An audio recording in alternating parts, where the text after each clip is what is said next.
നിലം വിട്ട് ചാടല്ലേ മോനെ, നിലമറന്നാടല്ലേ കരളേ. അസ്റായിൽ ചാരയെത്തും നിന്റെ മേനിയിൽ മരണവും പിണയും. നിന്നെ നീട്ടി വിളിക്കുന്ന നാമം മറയും, മക്കൾ പോലും മയ്യത്തെന്ന് മാറ്റിപ്പറയും. ഉറ്റവരെല്ലാരും ചുറ്റി നിന്ന് കരയും, നിന്റെ റൂഹ് നിന്നിൽ നിന്ന് പോയി അകലും.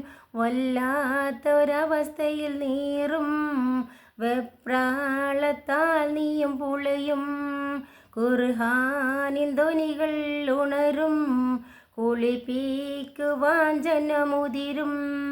കെട്ട് കെട്ട് മൂന്നും കെട്ടി ഓറുക്കി കെട്ടി, 6 കാല് കട്ടിലിൽ നിന്നെയും കെട്ടി. ലാ ഇലാഹ ഇല്ലല്ലാഹ് എന്നുറക്കെ ചൊല്ലി, ഭാര്യ മക്കളോടും പോലും വിടയും ചൊല്ലി. പള്ളിക്കാട്ടിലേക്കാണ് യാത്ര, തിരികെ വരാത്തൊരു യാത്ര. തിരക്കൊന്നും ഇല്ലാത്ത യാത്ര, പരലോകത്തേക്കുള്ള യാത്ര.